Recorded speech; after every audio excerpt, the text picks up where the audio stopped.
Hey guys, tonight we're stepping into the murkiest, smelliest, and most terrifying corners of medieval employment. Jobs that made people genuinely reconsider the life choices that led them there. So before you get comfortable, take a moment, like the video, and subscribe, but only if you genuinely enjoy what I do here. And let me know in the comments where you're tuning in from and what time it is for you. It's always fascinating to see who's joining us from around the world. Now, dim the lights, maybe turn on a fan for that soft background hum, and let's ease into tonight's journey together. Imagine you are standing in a medieval town square, sometime around the 14th century. Markets are busy, blacksmiths are hammering, children are chasing dogs between market stalls. Life, by the standards of the age, appears almost cheerful. Then you notice something. Certain people move through the crowd differently, not because they are important, because everyone else is quietly stepping away from them. These are the workers nobody wants to think about, the ones who kept medieval society functioning, while medieval society pretended they didn't exist. Tonight, we are going to meet them properly. We will spend time with the people who cleaned the waste, carried the dead, executed the condemned, and wandered into plague-infested homes, wearing masks that made them look like they had lost an argument with a very large bird. By the end of tonight, you may find yourself looking at your own job with a renewed and genuine sense of gratitude. Before we discuss plague doctors or executioners, we need to begin somewhere even less glamorous. We need to begin underground. Specifically, we need to begin inside a medieval cesspit. The Gong farmer was the man responsible for emptying them. If that sentence didn't already cause you to reconsider the next few minutes, nothing will. Medieval towns and castles had no modern sewage systems. Waste from households, latrines, and privies, collected in large underground pits, dug beneath or beside buildings. These pits didn't empty themselves. That would have been far too convenient. Enter the Gong farmer. The name itself comes from the Old English word gong, meaning to go, which was a polite medieval way of referring to the act of visiting the privy. The farmer part was simply what you called someone who worked a particular trade. So technically, a gong farmer was a privy-going professional. Medieval naming conventions occasionally worked very hard to avoid saying the obvious thing directly. The job required descending into the cesspit itself, usually at night, because towns had regulations requiring this work to be done after dark. Whether this was for hygiene reasons or simply because nobody wanted to watch, history doesn't record. The Gong farmer climbed down into pits that could be several feet deep. He shoveled the waste into large buckets. Those buckets were pulled up by assistants waiting above ground. The contents were then loaded onto carts and transported outside the city walls. This process happened in complete darkness, with no ventilation, and with whatever fumes medieval waste enthusiastically produced in enclosed spaces. Methane gas was a genuine danger. Some Gong farmers reportedly died from suffocation inside the pits they were cleaning. Whether they suffocated from the gas or simply from the commitment required to continue, we cannot say with absolute certainty. The pay was actually higher than many other medieval jobs. This tells you something important about supply and demand. When a job is so unpleasant that very few people will do it, the people who will do it can charge considerably more. Gong farmers often earned several times the daily wage of an ordinary laborer. Some became relatively prosperous by the standards of their community. They owned property, they supported families.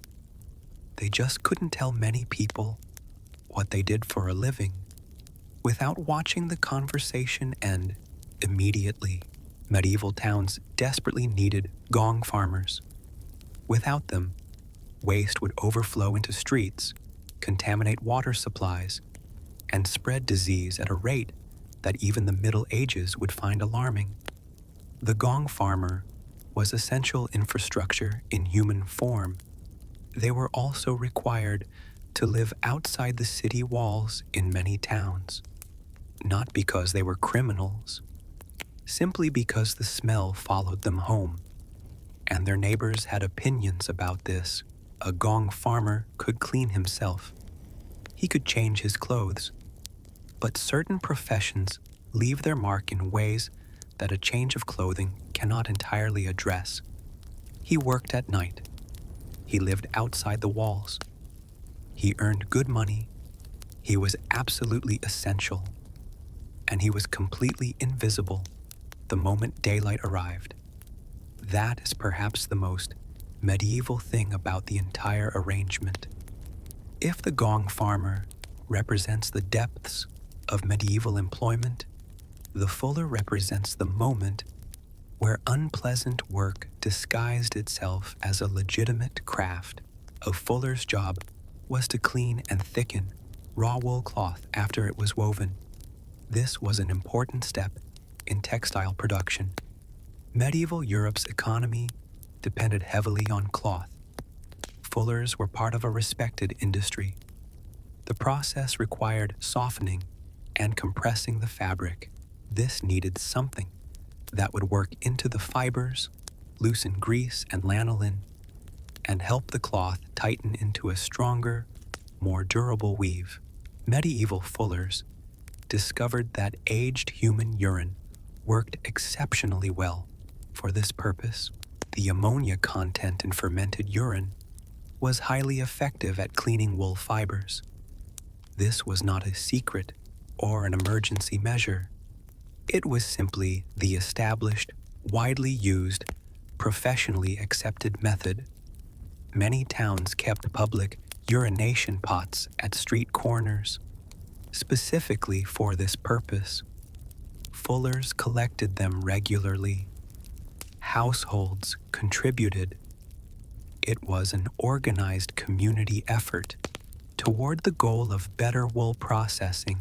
When you imagine a bustling medieval market filled with fine wool cloth from England or Flanders, understand that several stages of its production involved a man standing in a vat of collected community urine, treading the cloth underfoot. This foot treading process was called walking the cloth in some regions, which is either a beautiful example of professional euphemism or simply a sign that medieval workers preferred not to dwell on specifics. The fuller often worked indoors. This kept the smell concentrated. Their workshops had a reputation that preceded them by some distance. Despite this, the profession carried genuine status. Guilds of fullers existed in major cloth-producing cities.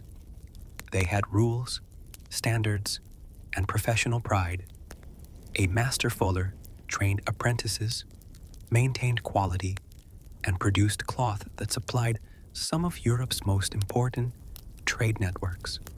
The combination of professional respectability and deeply unpleasant daily reality made the fuller a fascinating medieval figure.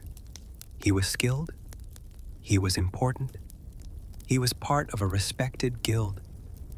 He also smelled like a place you would cross the street to avoid. Medieval medicine operated on the theory of the four humors: blood, phlegm, yellow bile, and black bile. All needed to remain in careful balance for a person to remain healthy. When something went wrong, one of the most popular solutions was removing blood. lots of it, frequently. This required leeches, enormous quantities of leeches, applied to patients by physicians and barber surgeons across Europe, with tremendous confidence and mixed results. Someone had to collect them.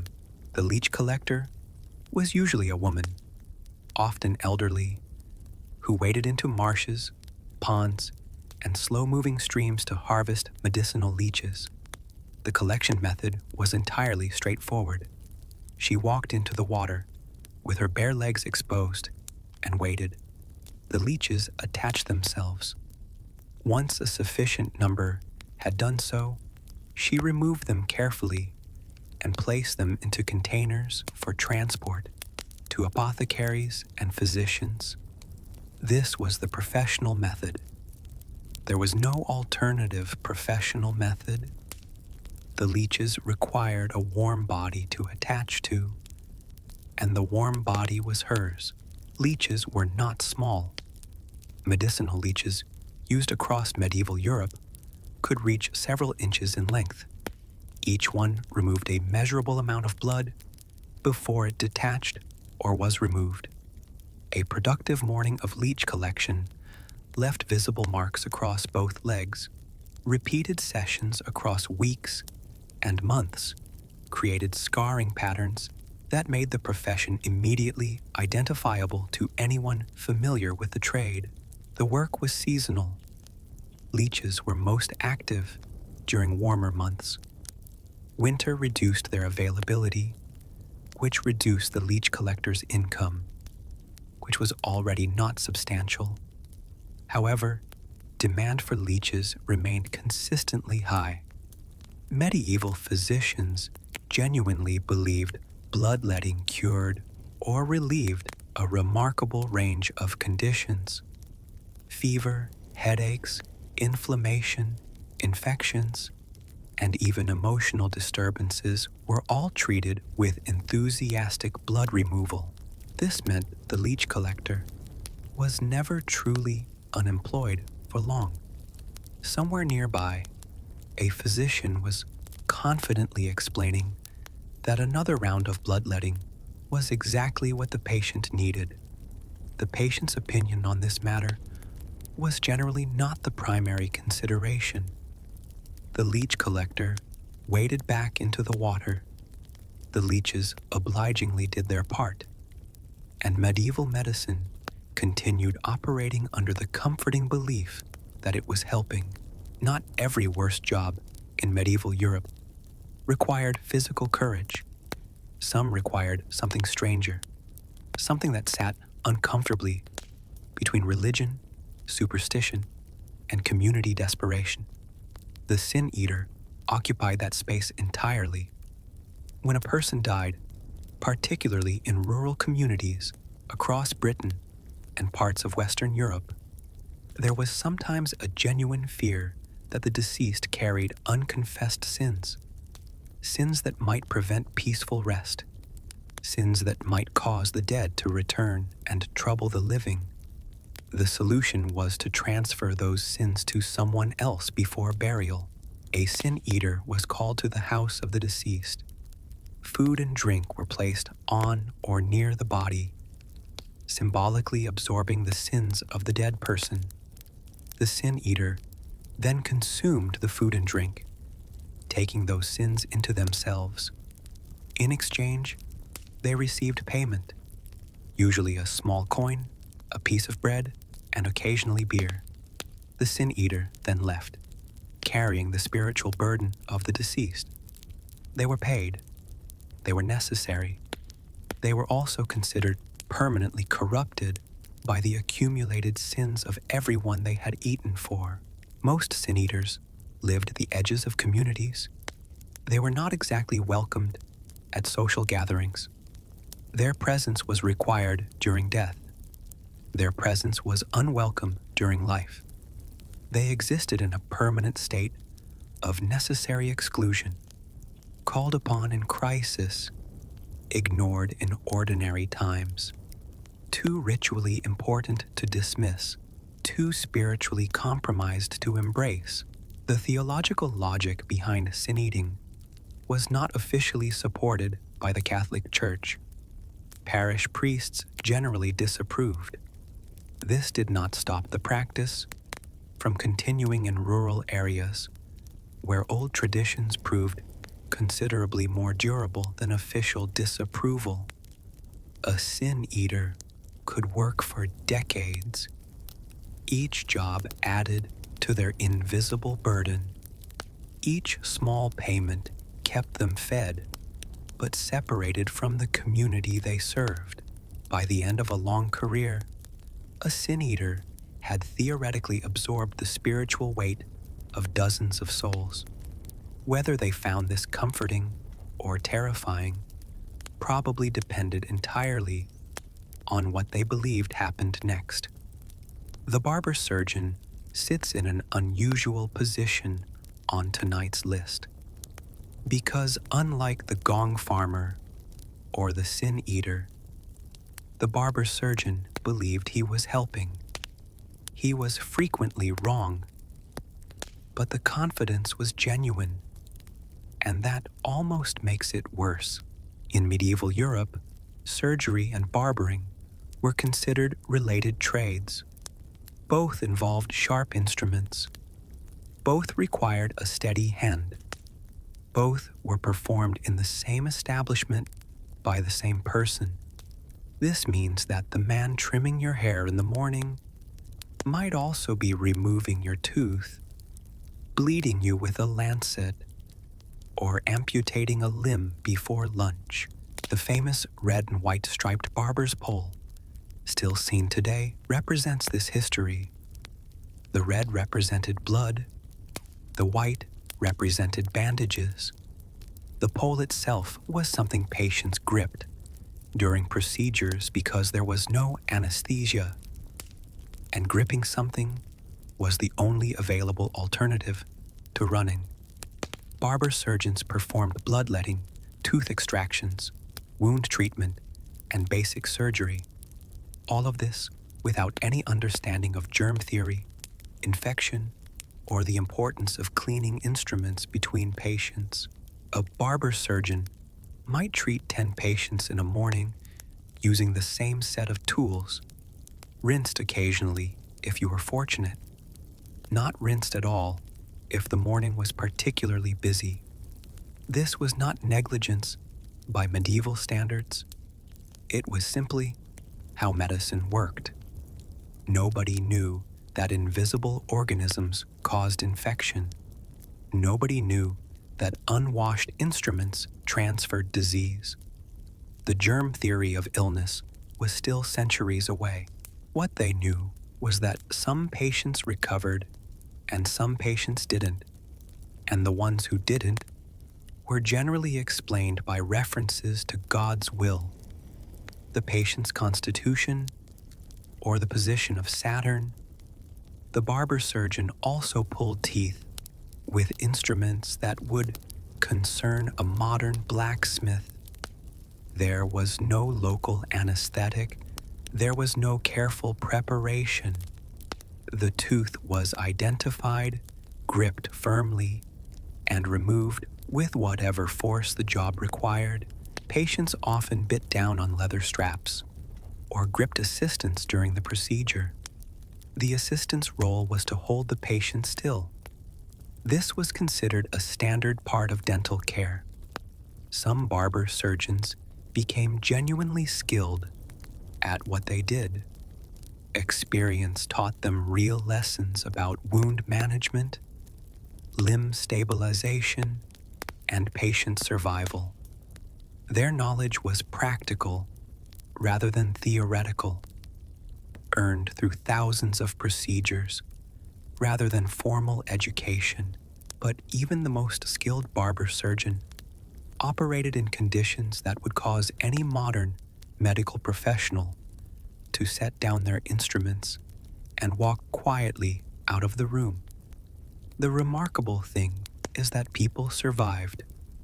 Not always, certainly not reliably, but enough that the profession thrived for centuries. Medieval patients were, out of necessity, extraordinarily resilient. If the barber surgeon operated in a morally complicated space, the executioner occupied one of the most psychologically demanding positions in medieval society. His job was to kill people, publicly, on schedule, with precision, and then continue his week normally. The executioner was an official of the state. He was appointed, sometimes by city councils, sometimes by noble lords, sometimes by royal authority. He carried out sentences handed down by courts and judges. He did not decide who died. He only decided how efficiently they did so. This distinction mattered enormously to many executioners. They were not murderers by their own understanding. They were instruments of justice. The law condemned. They carried out the condemnation. The moral responsibility, in theory, belonged elsewhere. Medieval law courts agreed with this position. The executioner was considered legally protected. He could not be charged with murder for carrying out an official sentence. The law explicitly recognized the difference. Society, however, was considerably less philosophical about the matter. Executioners in many parts of medieval Europe were required to live outside city walls, much like Gong farmers. They could not freely enter churches in some regions. They were sometimes forbidden from entering certain shops or using public wells. Their children inherited the stigma. Sons of executioners often became executioners themselves, partly because it was a hereditary appointment in some areas, and partly because few other professions were willing to accept them. The executioner also served additional functions beyond execution. He was often responsible for torture, when courts ordered it as part of investigation. He supervised the pillory and the stocks. He sometimes performed the branding of criminals. He managed the gallows and ensured it remained in working order. These additional duties meant that the executioner was a constant presence throughout the criminal justice system, not only at the moment of execution, but throughout the entire punitive process. The pay was irregular and complicated. Execution fees were often set by law or custom. An executioner might be paid per execution, per session of torture, or receive a fixed salary from the city or lord employing him. He also sometimes received additional income from selling the clothes of executed prisoners, from the sale of rope used in hangings, or from other grim perquisites of the position. Medieval economics occasionally required creativity. The execution itself demanded genuine skill. A beheading performed incorrectly caused prolonged suffering and public outrage. A hanging miscalculated resulted in either slow strangulation or accidental decapitation. The crowd always watched. Thousands of spectators attended major executions. They were vocal. They were opinionated. They knew the difference between a clean execution and a poor one, and they were not shy about expressing their assessment. An executioner who performed his work badly was publicly humiliated. An executioner who performed it well received grim professional respect. Some executioners became genuinely skilled at managing public executions with speed and precision. A few became notable figures, known by name across entire regions. Their professional reputation mattered in ways that most people never need to consider about their own careers. The psychological weight of the job was real and documented. Medieval society acknowledged this in its own way. By excluding the executioner from ordinary social life, communities created distance between themselves. and the work being done on their behalf. The executioner carried something the community needed, but didn't want to touch, not unlike several other people on tonight's list. That pattern, the essential worker kept at arm's length, appears throughout medieval employment in ways that reveal something uncomfortable about how societies manage their own necessary darkness. And now we arrive at perhaps the most visually iconic, terrible job in all of medieval history. The plague doctor. The image is immediately recognizable, even today. A long dark robe, a wide-brimmed hat, leather gloves, and the mask. A long beak-shaped mask that extended far in front of the face, giving the wearer the appearance of a very serious crow who had recently completed a medical degree. The plague doctor emerged as a formal profession during the era of the Black Death, the devastating outbreak of bubonic plague that swept across Europe beginning in 1347. Within just a few years, it killed somewhere between 1/3 and 1/2 of Europe's entire population. That number is worth sitting with for a moment. In the space of a few years, half the people in medieval Europe were gone. Entire villages emptied. Cities fell silent. Harvests went uncollected because there was nobody left to collect them.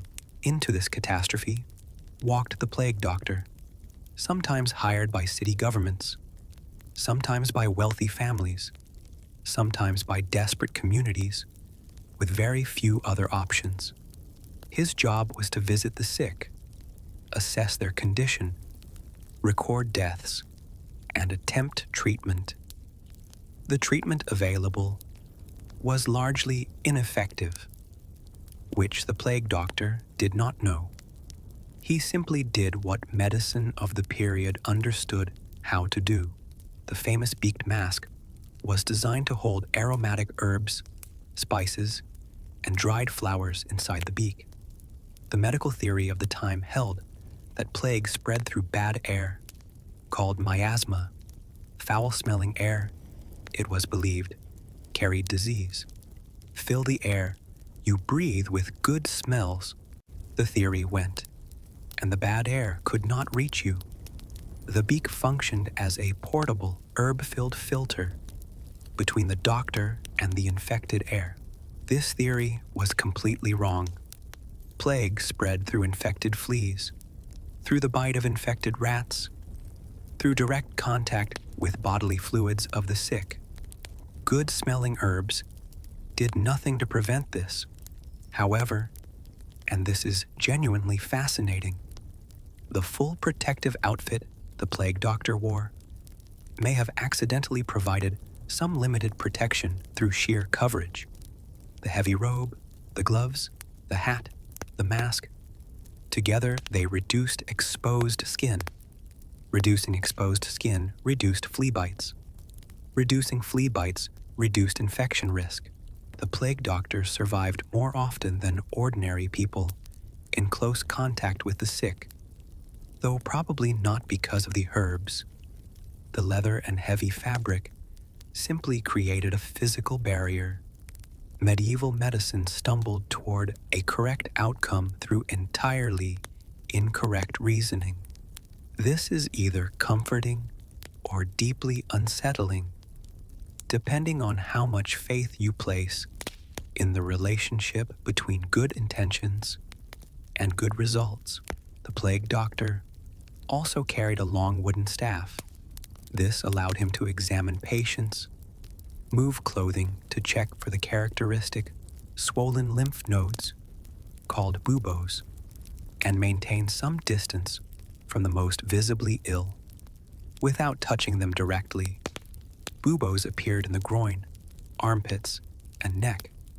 They were swollen, painful, often dark in color, and the definitive visual sign that a person had contracted bubonic plague. Seeing them allowed the doctor to confirm diagnosis. Confirming diagnosis allowed him to record deaths and report numbers to city authorities. The data collection role was nearly as important as the medical role. Plague doctors kept records. Cities needed to know how many people were dying, in which neighborhoods, and at what rate. This information guided decisions about quarantine, trade, and resource allocation.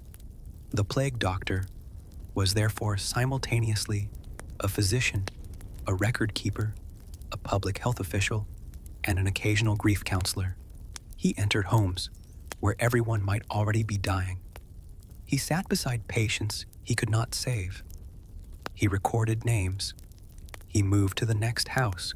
Some plague doctors were experienced physicians. Others were recent graduates. Others were men with limited medical training who had accepted the position because experienced physicians had already died or fled. Cities sometimes struggled to find anyone willing to do the job at all. The pay was negotiated specifically because the risk was understood by everyone involved. The plague doctor knew what he was walking into. The city knew what it was asking. Some plague doctors died. Many contracted the disease they spent their days documenting. Others survived entire outbreaks without becoming ill, probably through a combination of their accidental protective clothing, luck, and whatever immune advantages they happened to carry. Those who survived often went immediately into service during the next outbreak. Their experience was valuable. Their willingness was rarer still. What strikes modern readers about the plague doctor is not the strange costume, though the costume is genuinely striking. It is the choice. The plague doctor chose to enter the dying house. He could see what was inside. He understood the risk, as well as medieval medicine allowed him to understand it. He walked in anyway. Whether that was bravery, financial desperation, professional duty, or some combination of all three is something each individual plague doctor carried privately. We know they went in. The records show they kept working. The rest belongs to them. Medieval textile production required color. Wealthy buyers demanded reds, blues, greens, and yellows that made cloth worth far more than its undyed equivalent. Producing those colors required dyes. Producing those dyes required the wool dyer. The job sounds almost artistic. Color, craft, creativity, and in certain aspects, it was. Skilled dyers were valued professionals who understood complex chemical processes without knowing anything about chemistry. They knew which plants, minerals, and animal products produced which colors. They knew how to fix colors, so they didn't immediately wash out. They knew how long to soak, how hot to heat, how long to wait. What they also knew, though perhaps not in these exact terms, was that their profession was slowly poisoning them. Many medieval dyes required the use of mordants, substances that helped fix color permanently to fabric. Lead, alum, copper sulfate, and other metallic compounds were common. Constant exposure to these substances through skin contact, inhalation of fumes, and contaminated water created chronic health problems. Skin conditions, respiratory damage, and neurological effects were common among long-term dyers. The dyeing vats themselves produce powerful smells. Fermented plant matter, animal-derived dyes, chemical reactions between mordants and dye substances.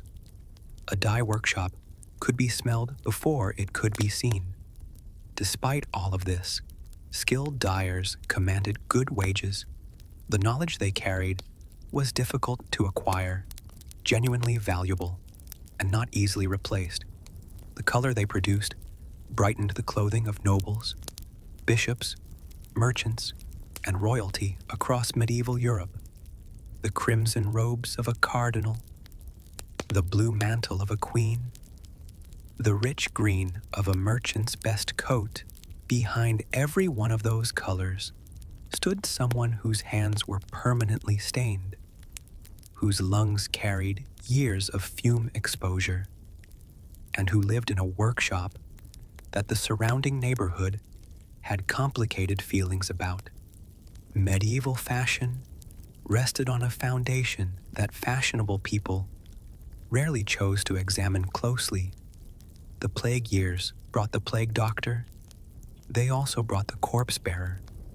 When the Black Death was at its worst, people died faster than ordinary burial practices could manage. A family might lose 3 members in a week.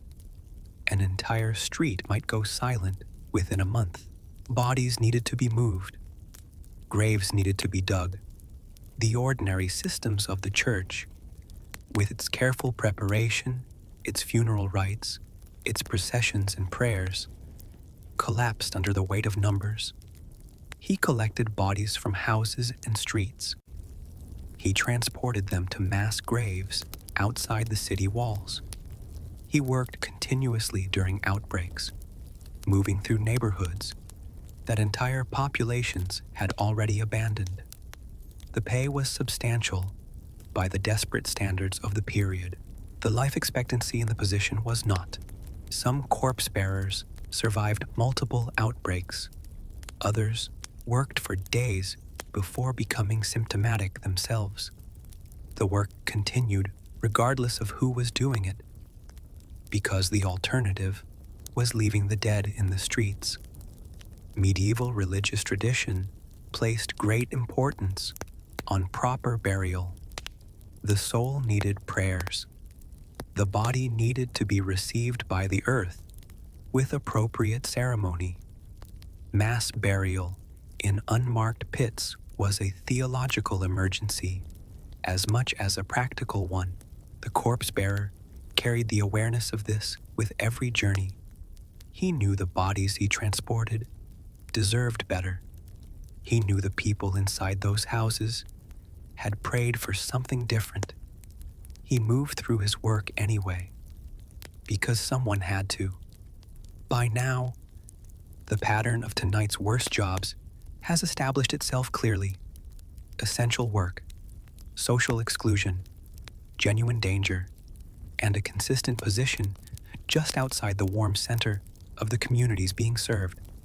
The night watchman fits this pattern almost perfectly. Though his dangers were different in nature, medieval towns feared fire. Closely packed wooden buildings, open cooking fires, tallow candles, and no fire brigade created conditions where a single accident could destroy an entire neighborhood in hours. Towns also feared thieves. After dark, streets were unlit and largely unguarded. Criminals operated in darkness with considerable freedom. The night watchman's job was to walk the streets through the night. He checked doors. He watched for firelight in suspicious locations. He challenged strangers. He raised the alarm when something went wrong. He worked entirely alone in darkened streets, while everyone else was asleep. His hours were specifically the hours when confrontation with criminals was most likely. He was also the first person to encounter whatever had gone wrong. Whether that was a fire, a violent crime, a collapsed building, or a group of armed individuals with plans that didn't involve being questioned. The position required someone willing to walk into darkness professionally and repeatedly. Pay was low. Status was minimal. The job attracted people with few alternatives, yet towns relied on them absolutely. The night watchman represented the difference between a fire caught early and a neighborhood lost entirely. His shout could wake hundreds of sleeping people in time to save their lives. He walked those streets every night for years, largely invisible, largely unacknowledged, until the moment he became the most important person in the entire town. That moment usually arrived at roughly 2 in the morning, when a fire had started somewhere it shouldn't have, and the only person awake to see it was him. And so, after spending time with Gong farmers, fullers, leech collectors, sin eaters, barber surgeons, executioners, plague doctors, wool dyers, corpse bearers, and night watchmen, we have finally arrived at something worth considering. Every single person on tonight's list worked a job that medieval society needed desperately and acknowledged reluctantly. They cleaned the waste that would have destroyed public health. They processed the cloth that kept economies running. They sat with the dying when everyone else had fled. They walked through plague-stricken streets because city records still needed to be kept. Medieval society had a remarkable talent for requiring essential services while maintaining a careful distance from the people providing them. The Gong farmer lived outside the walls. The executioner was excluded from churches. The sin eater existed at the community's edge. The plague doctor walked into houses that everyone else had abandoned. This is not a medieval invention, of course. Every society in every century manages to find ways to require certain work while making the people doing it feel peripheral. What is perhaps most striking about these medieval workers is not the unpleasantness of their jobs. It is the consistency with which they showed up. The Gong farmer descended into the pit night after night. The plague doctor walked into dying houses outbreak after outbreak. The night watchman walked dark streets until sunrise every single night. Regardless of weather, regardless of what he might encounter, they did not do it for admiration. Most received very little. They did not do it for social acceptance. Most were specifically excluded from it. They did it because the work needed doing, and they were the ones doing it. That quiet, largely unacknowledged commitment to necessary work is perhaps the most human thing about all of them. Medieval Europe built its cathedrals, fought its crusades, held its royal banquets, and staged its tournaments. The history books recorded most of that. The Gong farmer's nightly descent went largely unwritten. Yet the cathedral cannot stand without working sewers beneath it. The banquet cannot happen without clean halls. The tournament cannot proceed without functional streets. Every glittering surface in medieval history had someone underneath it doing work that nobody wanted to discuss at dinner. Tonight, we discussed it, and the next time you have a difficult Monday at work, perhaps spare a brief thought for the man who was handed a bucket, pointed toward a pit, and told that his working day was about to begin. He descended without complaint. That, perhaps, deserves at least a moment of quiet recognition. The first thing you would notice about a Viking longhouse isn't the grand architecture or the intricate, sweeping wood carvings of dragons and serpents. It's the smell. If you were to step through the low wooden door on a brisk morning in, say, 9th century Norway, your modern senses would immediately be assaulted by a deeply aggressive combination of wood smoke, damp wool, stale ale, and the unmistakable aroma of livestock. Because, as it turns out, when you live in a freezing climate, your cows are also your roommates. There are no chimneys in a longhouse. That would be entirely too practical.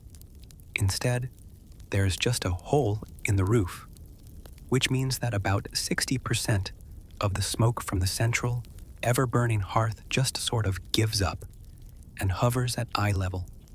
Everyone inside spent the majority of their lives mildly weeping from smoke irritation.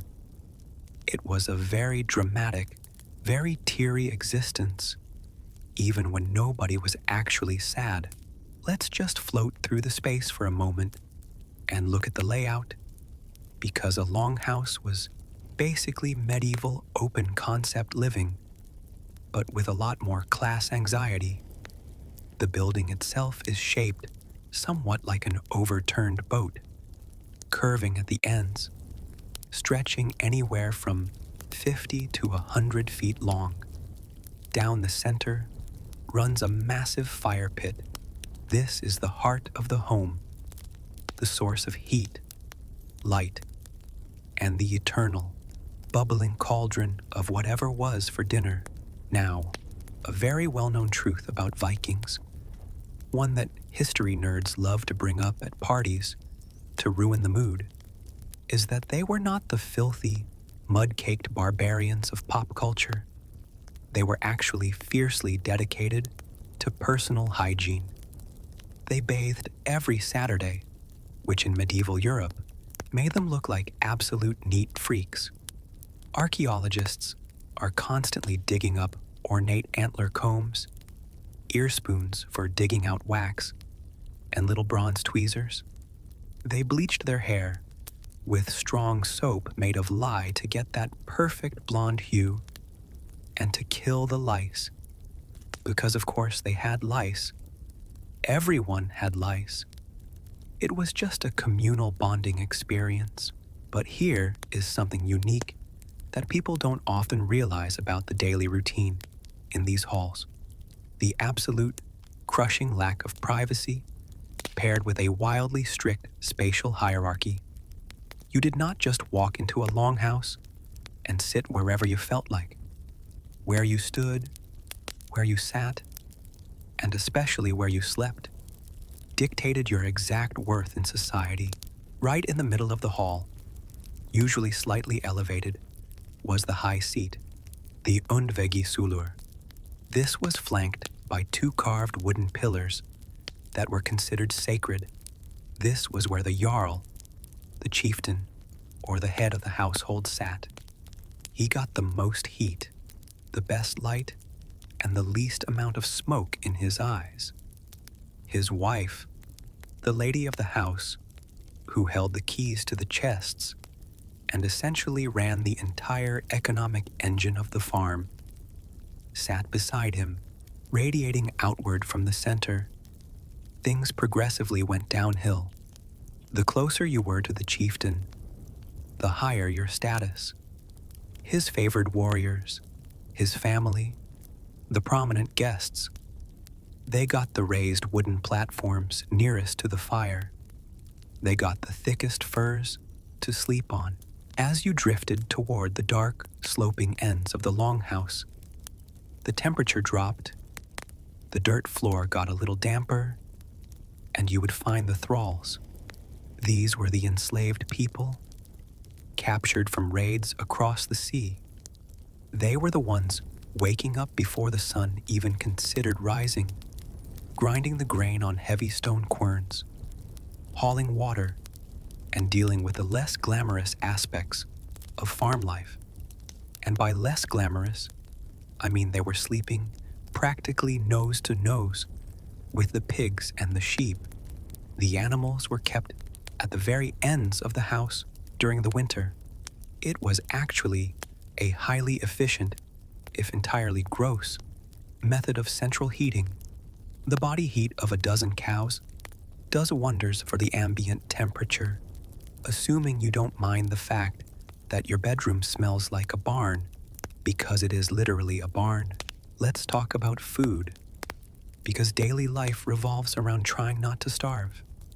If you watch movies, you'd think Vikings were just constantly roasting massive boar legs over open flames and tearing into them with their bare teeth.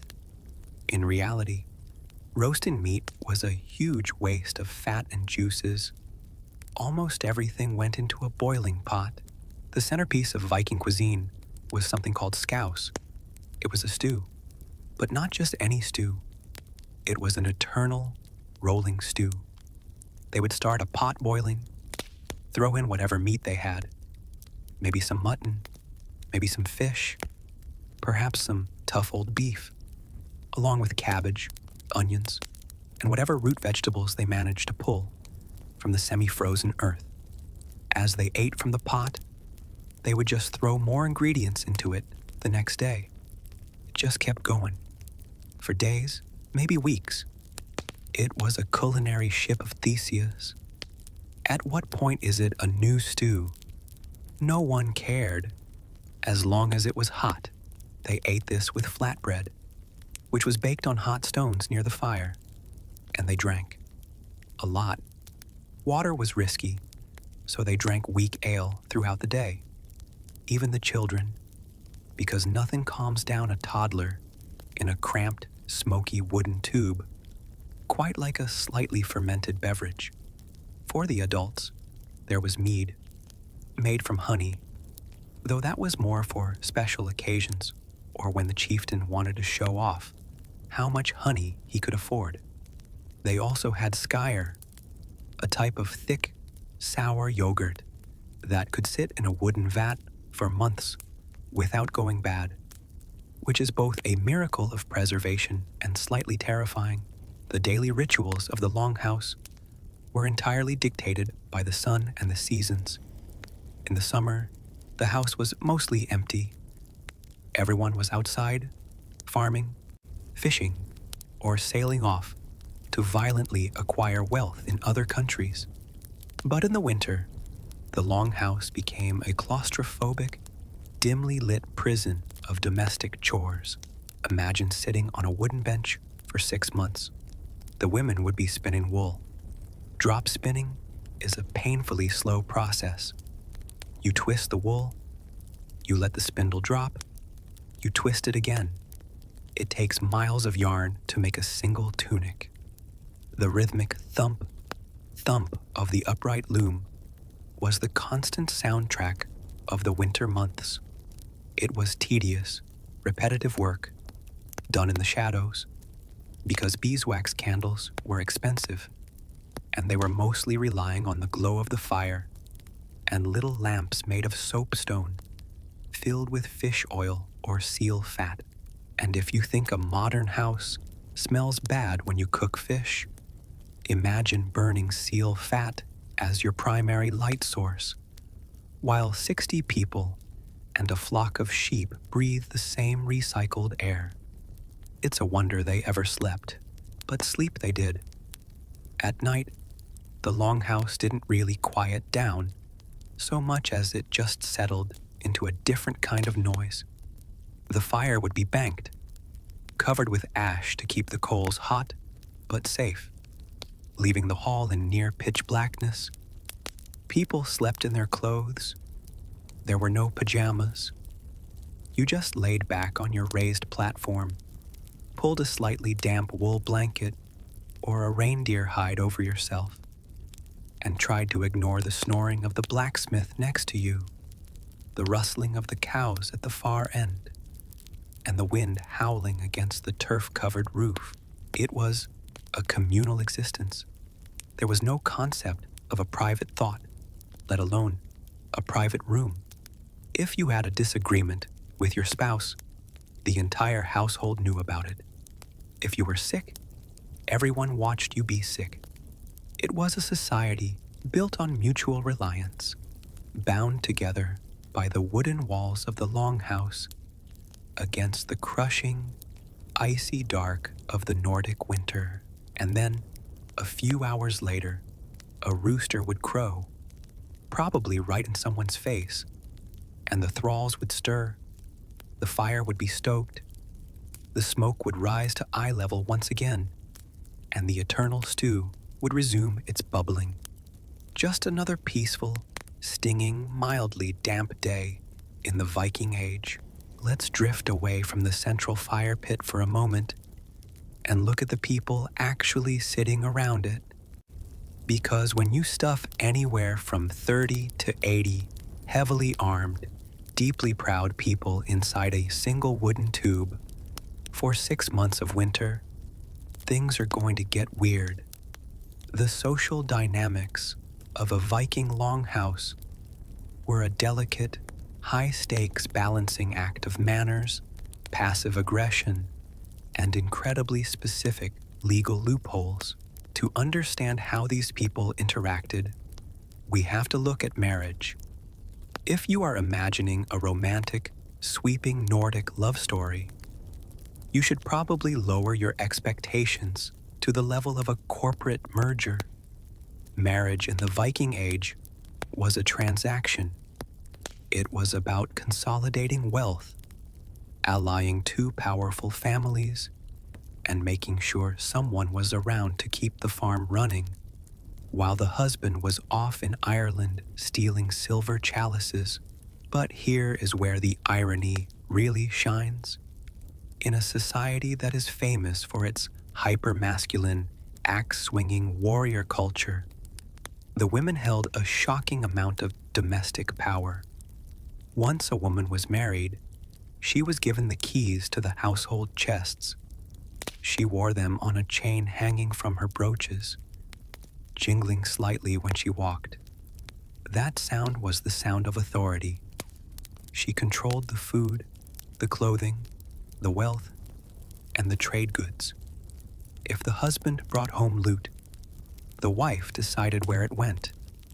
He might be the terror of the North Sea, but inside the Longhouse, if he tracked mud onto her woven rugs, he was going to hear about it.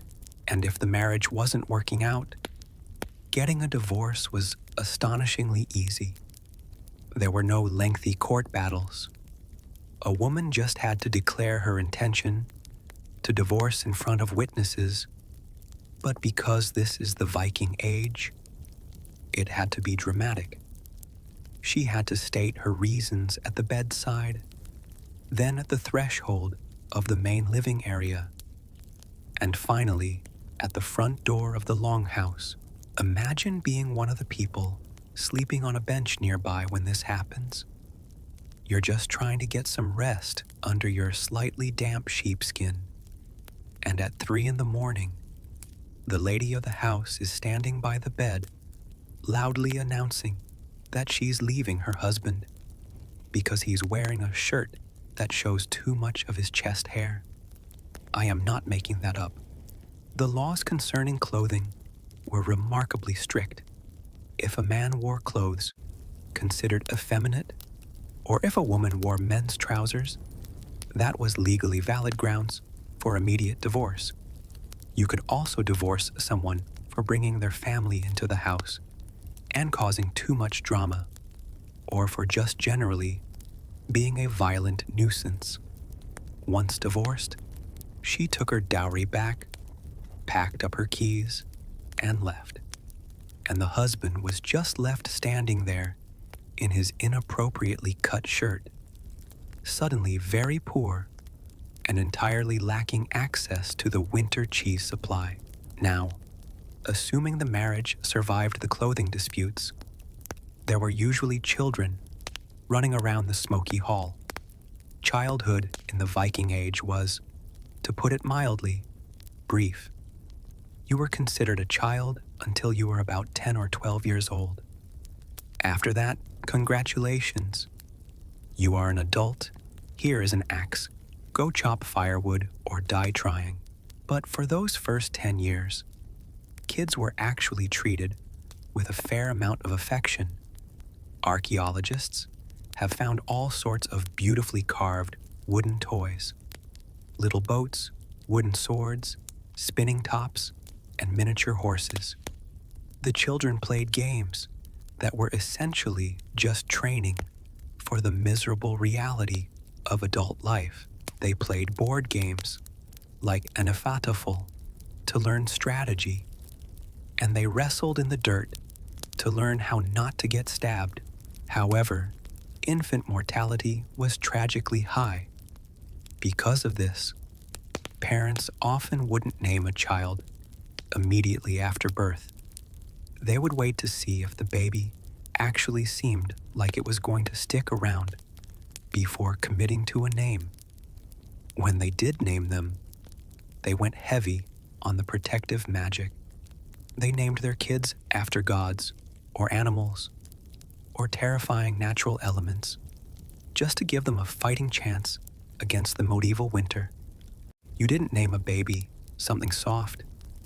You named him Thor Bear or Iron Wolf, hoping the universe would be too intimidated to give him a fatal cough. But what happens when all these people, the fierce women with their keys, the awkwardly dressed husbands, the feral children, are stuck inside the Longhouse during a 3-week blizzard? Cabin fever sets in. And in a culture where honor is the most important currency a person possesses, cabin fever usually leads to violence. The sagas are full of stories that start with someone bumping into someone else at a feast, spilling a little bit of their ale, and ending 3 generations later with half a village being burned to the ground. To prevent the Longhouse from turning into a daily bloodbath, the Vikings developed a highly complex, incredibly specific legal system centered around the concept of vergild, which literally translates to man price. Everything had a price tag. If you lost your temper and punched your neighbor in the face because his side of the Longhouse smelled too much like wet dog, you couldn't just say sorry. You had to pay the exact legally mandated fee for a bloody nose. The legal codes read like an aggressive, medieval Excel spreadsheet of bodily injury. Knock out a front tooth? That'll be a fine of half an ounce of silver. A back tooth? That's only a quarter of an ounce, because nobody can see it anyway. If you chop off someone's thumb, that's a heavy fine, because a thumb is useful for holding a shield. But if you chop off their pinky toe, that's much cheaper. They had calculated the exact financial value of every single body part. So, rather than drawing swords inside the house, which was considered terrible manners and also very dangerous for the woodwork, people would sit around the fire and loudly calculate how much silver they were going to sue each other for in the spring. It was an entire winter of aggressively keeping receipts. Let's drift over to the darkest, quietest corners of the Longhouse, because we need to talk about what happened when someone inevitably didn't survive the winter. Death was a constant, hovering presence in the hall. People succumbed to infected wounds, sudden fevers, or just the sheer, grinding reality of old age in the 9th century. When someone died in the middle of January, the ground outside was frozen solid. You couldn't dig a grave, so the family had to deal with a dead body while continuing to live, eat, and sleep in the exact same room. Usually, they would dress the deceased in their best clothes, lay them out on a bench in the coldest part of the hall, usually near the doors where the draft was strongest, and just leave them there for weeks, maybe months, until the spring thaw finally softened the earth enough to bury them. You can imagine how this played on the nerves of the people still living in the house. When you are sitting in the dark and the wind is howling and the shadows from the fire are dancing on the walls, that frozen corpse in the corner starts to look a lot less like Uncle Olaf and a lot more like a threat. The Vikings were deeply superstitious, and they had a profound terror of the dead returning. They didn't fear ghosts in the way we do, flimsy, translucent spirits that knock over vases. They feared the Draugr. The Draugr were reanimated corpses, essentially Viking zombies. They were completely physical, incredibly strong, usually swollen and blue, and they had a terrible habit of breaking back into the Longhouse to crush the bones of the living and steal their snacks. Because they were trapped indoors with these bodies for months, they developed some very specific, somewhat hilarious rituals to prevent the dead from finding their way back inside once they were finally buried. When spring arrived and it was time to take the body out, they absolutely never carried the deceased out through the front door. The logic was that a dead body or a newly awakened drogger would remember the last route it took and just walk right back through the front door to terrorize the family. So, instead, the family would literally smash a hole in the back wall of the Longhouse. They would build a special corpse door, slide the body out feet first, and then immediately board up the hole and patch it with mud and turf. They believed that the dead could only travel in straight lines, and if the door they exited through no longer existed, the ghost would just wander around the backyard in eternal confusion. It makes their terrifying undead monsters sound less like demonic entities and more like very aggressive, poorly programmed Roombas. So, they spent the winter calculating fines, making passive-aggressive comments about each other's outfits, and occasionally glancing nervously at the frozen relative in the corner to make sure he wasn't sitting up. It was a claustrophobic, paranoid, tightly bound existence. Every action was observed. Every word was heard by 50 other people. If you wanted a moment of peace, your only real option was to step outside into the blinding, freezing darkness of the Nordic night. And most people preferred the smoke, the smell of the pigs, and the lingering threat of a lawsuit over freezing to death in the snow. As the long winter dragged on, the people inside the Longhouse would try to entertain themselves. They didn't have much. No books, of course, just the fire, the ale, and their voices. This is where the rich tradition of storytelling and poetry comes from. To keep from going completely insane with boredom, someone would stand by the high seat and begin to recite the sagas. These weren't quick, snappy bedtime stories. These were agonizingly long, heavily detailed epic poems that could take days to get through. They would recite the lineage of kings, the tragic deaths of heroes, and the complicated, petty arguments of the gods. The poetry itself was highly stylized, full of complex metaphors called kennings. They wouldn't just say blood. They would say the raven's wine. They wouldn't say ship. They would call it the horse of the waves. It was a way to make the dreary reality of their lives sound heroic and grand.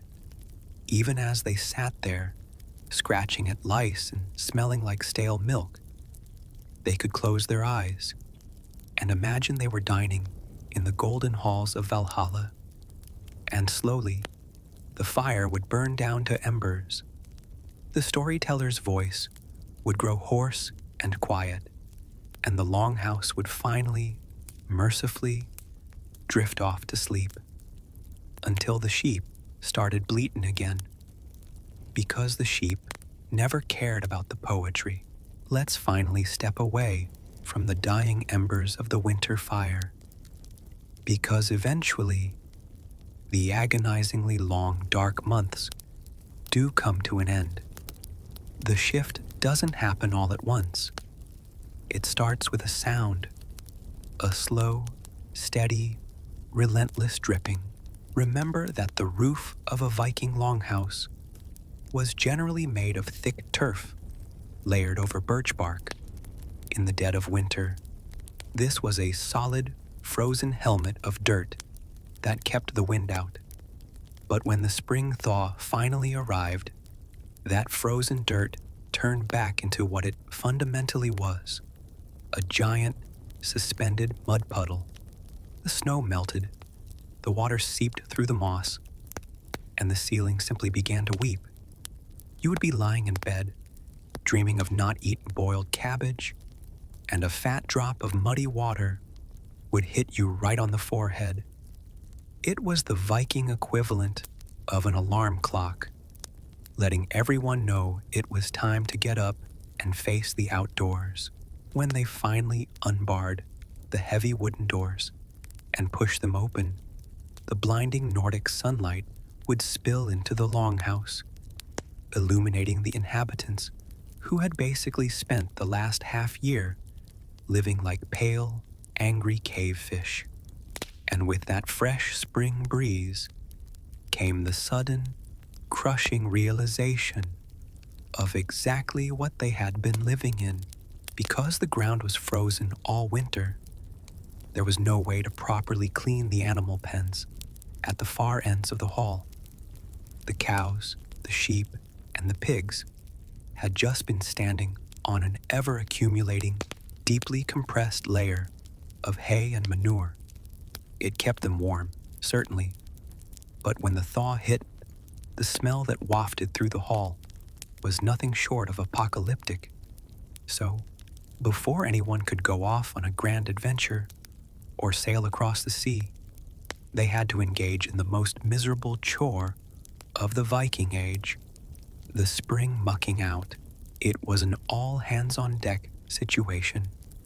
Though mostly, of course, the thralls were the ones doing the literal heavy lifting. They had to take wooden shovels and hack away at 6 months of frozen animal waste, hauling it out into the fields by the basket load to use as fertilizer. It was a deeply unglamorous reality check for the warriors. You might have spent the winter boasting about how many Saxons you had defeated in battle, but come April, you were still knee-deep in sheep dung because the barley wasn't going to fertilize itself. Once the house was relatively cleared out and the frozen relative in the corner was finally carried out through the freshly smashed wall hole and put into the ground, it was time to secure the favor of the gods. You couldn't just plant seeds and hope for the best. You needed divine insurance. This brings us to the blot, the seasonal sacrifice. If you watch modern television, Viking sacrifices look like terrifying, blood-soaked, heavy metal music videos. In reality, it was much closer to a very mandatory, highly bureaucratic neighborhood barbecue. The gods weren't mysterious, unknowable entities to the Vikings.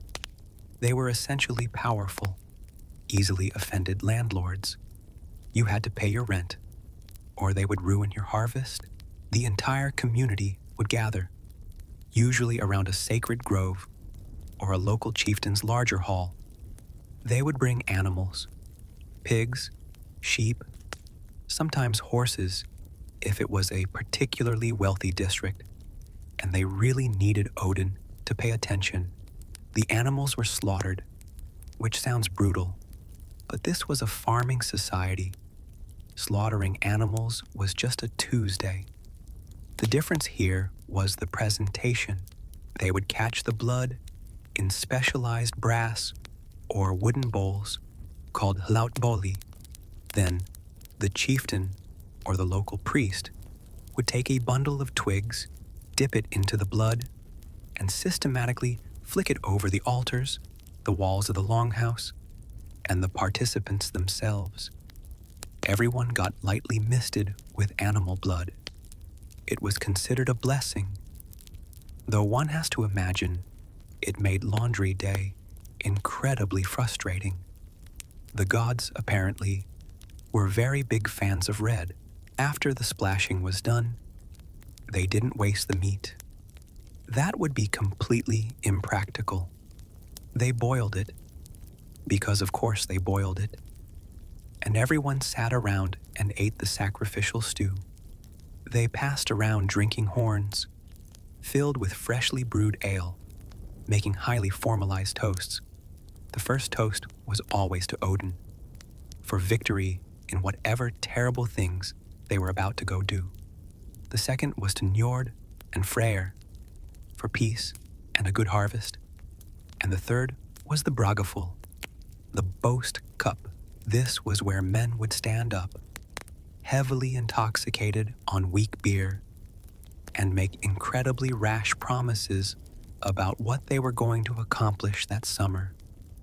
A man might stand up and swear on the chieftain's ring that he was going to sail to England and steal a bishop's hat, and because he said it in front of 50 people holding cups of ale, it was now legally and socially binding. If he didn't come back with that hat, his social standing was completely ruined. He would be mocked at every feast for the rest of his life. So, peer pressure and alcohol were the primary driving forces behind a significant portion of Viking expansion. With the fields planted and the gods adequately bribed with boiled horse meat, the Longhouse began to empty out. This is the part of the year where the men and a fair number of unmarried or particularly adventurous women would drag the longships out of the wooden sheds.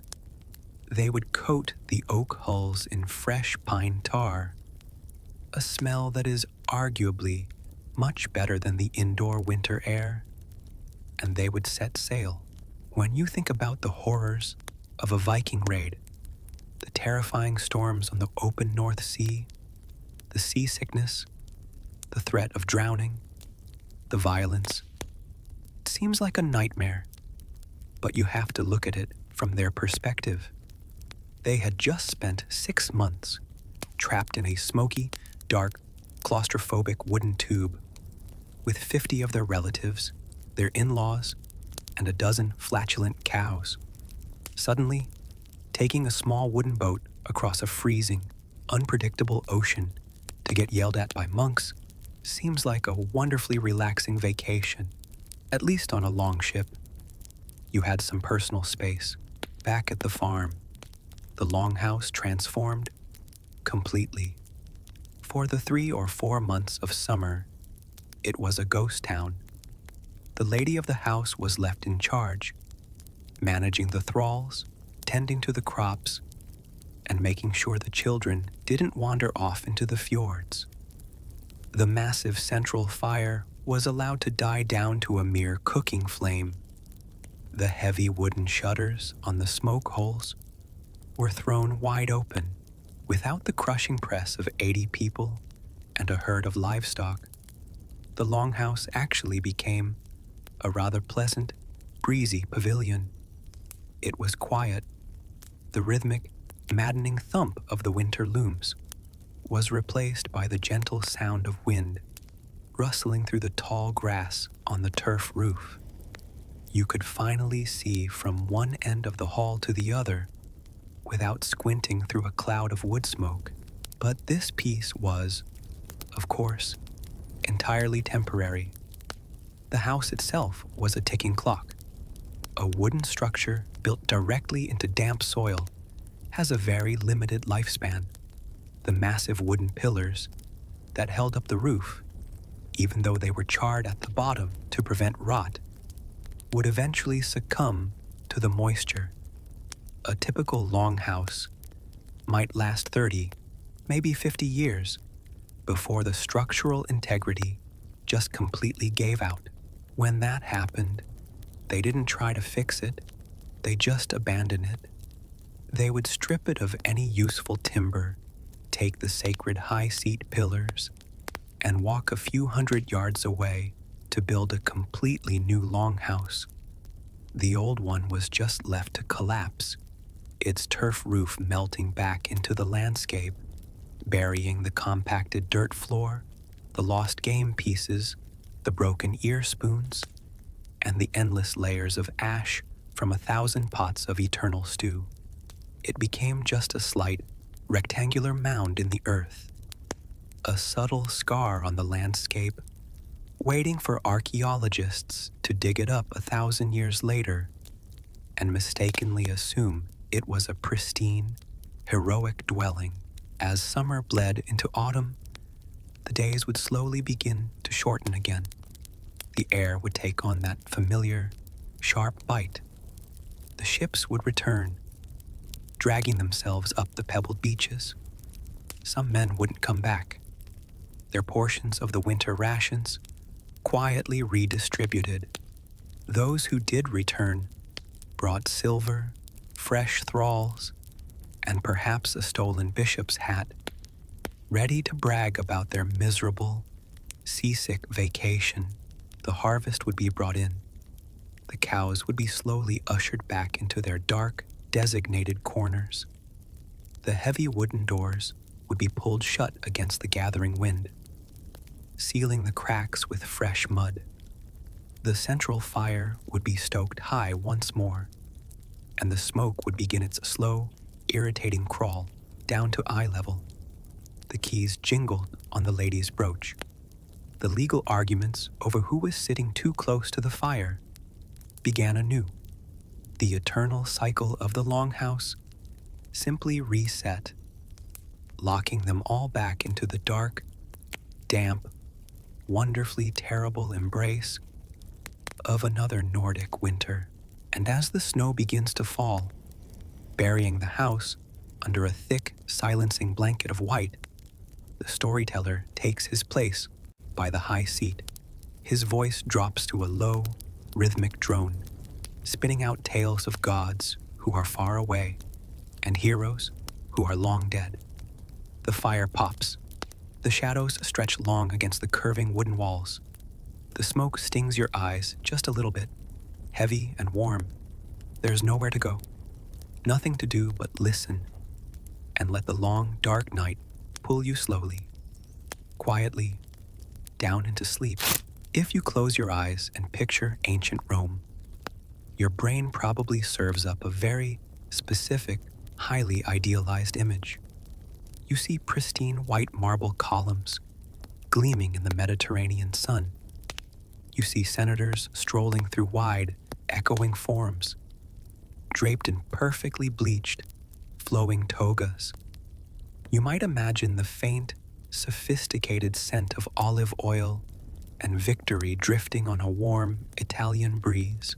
You can thank centuries of neoclassical art and Hollywood movies for that completely fabricated mental picture, because if you were to actually step out of a time machine into the center of Rome at its peak in the 1st or 2nd century AD, the very first thing that would hit you wouldn't be the grandeur of the architecture.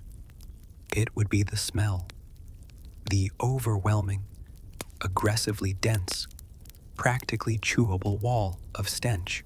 Rome was a city of over 1 million people, crammed together in a humid, swampy valley, with no modern waste management, no refrigeration, and millions of animals, pigs, dogs, horses, oxen, living and dying right alongside the human population. It was less a city of marble and more a heavily populated, slowly roasting compost heap. Let's just float down one of the narrow, winding streets of the Subura, the sprawling, multi-story slum where the vast majority of regular Romans actually lived. These people lived in insulae, which were essentially ancient apartment blocks built mostly out of wood and mud brick. They were famously flimsy, prone to collapsing or catching fire on a weekly basis, but more importantly, for our sensory journey, they did not have running water or indoor plumbing. So, what do you do when you live on the 5th floor of a crowded apartment building in the middle of July and you need to use the bathroom? You use a chamber pot. And when that chamber pot gets full, you don't carefully carry it all the way down 5 flights of rickety wooden stairs to dump it in a designated waste trench. No, you do what any practical, exhausted Roman would do. You just open your window and chuck it out into the street. It rained human waste in Rome. This wasn't a rare, unfortunate accident. This was just the daily weather forecast for the lower class districts. In fact, it happened so frequently that the Romans, who loved a good legal loophole, actually developed specific, detailed laws concerning the exact financial compensation you were owed if you were walking down the street and got hit by a flying ceramic pot of feces, because nothing says advanced civilization quite like having a legally mandated payout for getting pelted with sewage by your upstairs neighbor. And even if you successfully dodged the falling chamber pots, you still had to walk through the streets themselves. The street level was essentially an open sewer. Yes, Rome had the famous Cloaca Maxima, the Great Drain, and they were incredibly proud of it. But the Great Drain mostly served the public buildings and the wealthy areas down in the valleys. For the average Roman trudging up a hill in the Subura, the street was just a mixture of mud, rotting vegetable scraps, animal dung, and whatever had been tossed out of the windows that morning. You didn't wear sandals in Rome because it was a breezy fashion choice. You wore them because you needed at least an inch of leather between your feet and the biological hazard of the pavement. Now, a very well-known truth about ancient Rome, one that history enthusiasts love to bring up to ruin a good seafood dinner, is their absolute, unyielding obsession with a condiment called garum. If you want to know what the Roman Empire actually smelled like, on a culinary level, it smelled like rotting fish. Garum was the ketchup of antiquity. They put it on absolutely everything. They put it on meat, they put it on vegetables, they put it on bread. And because why not double down on the weirdness? They sometimes put it on fruit and desserts. But making garum was an incredibly foul process. You take the intestines, blood, and assorted leftover bits of fish, usually mackerel or sardines, layer them with salt in a large terracotta vat, and then you just leave it sitting out in the hot Italian sun for a few months. It fermented, it liquefied, it essentially rotted until it broke down into a pungent, salty, amber-colored fish sauce, the stench of thousands of vats of fish guts. Liquefying in the summer heat was so aggressively terrible that it was actually illegal to manufacture garum within the city walls of Rome. The factories had to be zoned out on the coast or deep in the countryside, because otherwise the entire city would have choked on the smell of decaying seafood.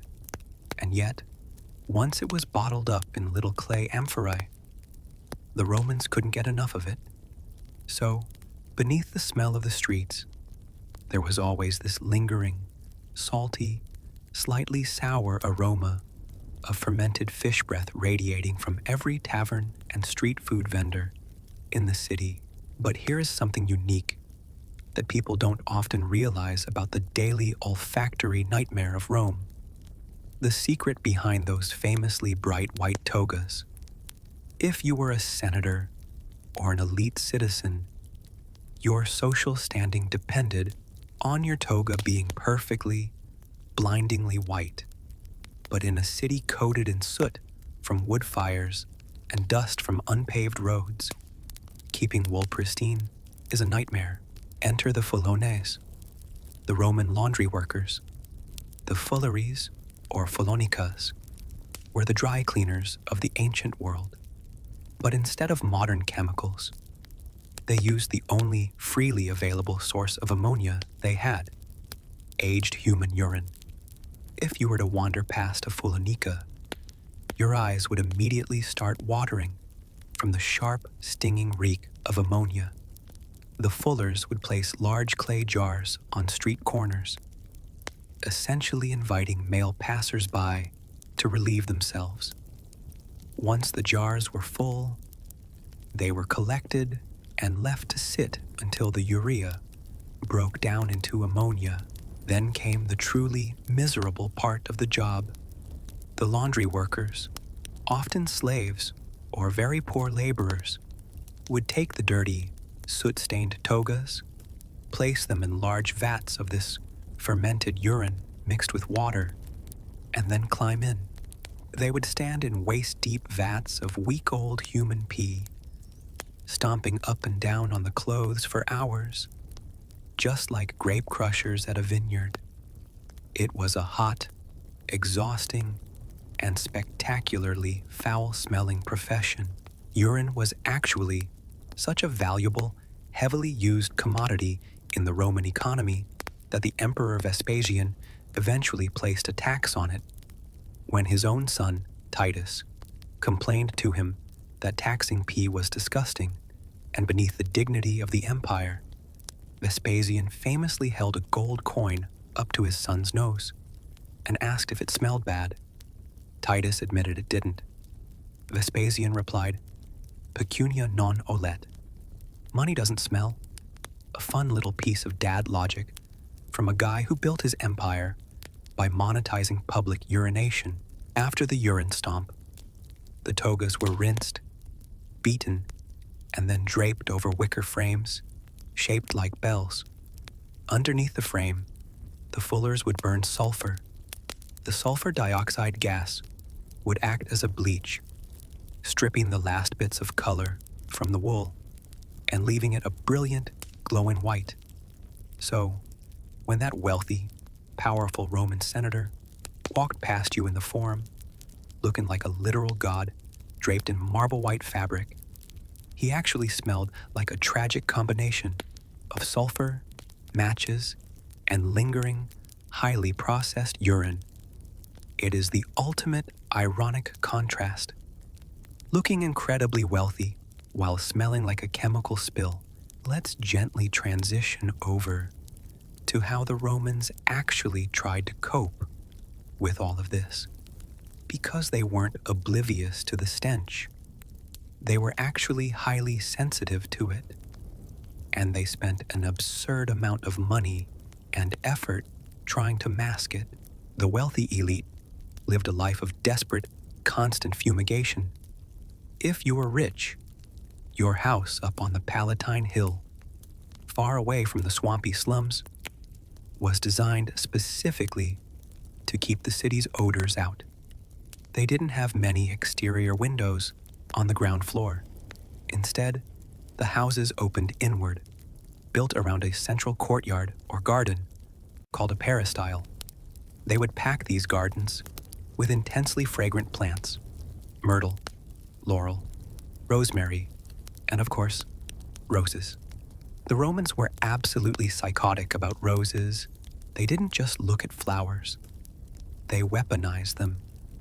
During elite dinner parties, the hosts would literally carpet the floor in rose petals, sometimes inches deep, just so that every time a guest took a step, it would crush the petals and release a burst of floral scent to combat the smell of the garum they were eating and the sulfur-bleached togas they were wearing.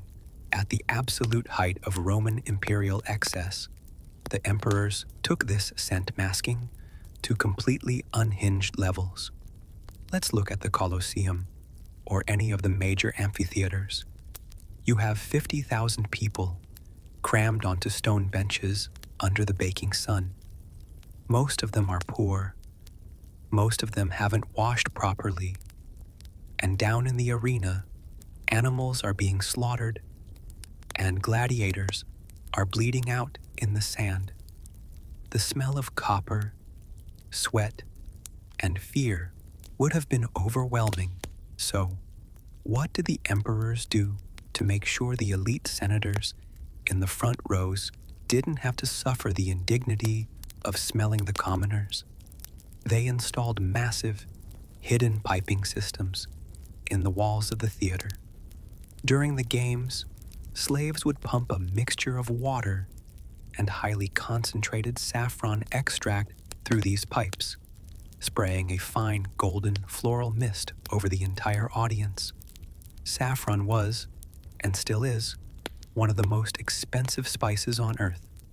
The Romans literally used it as an aerosol air freshener because they couldn't stand the smell of their own population. It was a society of extreme, jarring sensory contradictions. A place where you could walk down a street paved with imported Egyptian granite, only to step in a pile of rotting cabbage and dodge a flying chamber pot before bumping into a man whose clothes were washed in pee, while a cloud of saffron mist drifted over from the local gladiator fight, and that was just a regular Tuesday. But to really understand the deeply personal, intimate relationship the Romans had with dirt, hygiene, and the smells of their own bodies, we need to strip down and walk into the one place where every social class in Rome eventually ended up, the public bathhouse. Let's float over to the Thermae and see just how clean the Romans actually were. Let's drift away from the urine-soaked fooleries and the flying chamber pots and walk through the grand, vaulted doors of the Thermae, the public bathhouses. If there is one thing everyone thinks they know about ancient Rome, it's that they were a deeply clean people who loved a good bath. And architecturally speaking, the baths were magnificent. They had soaring ceilings decorated with intricate mosaics, heated floors, and massive pools of water. It all sounds very spa-like, very relaxing, but as with everything in Rome, the beautiful facade was hiding a deeply unsanitary, practically criminal, biological reality.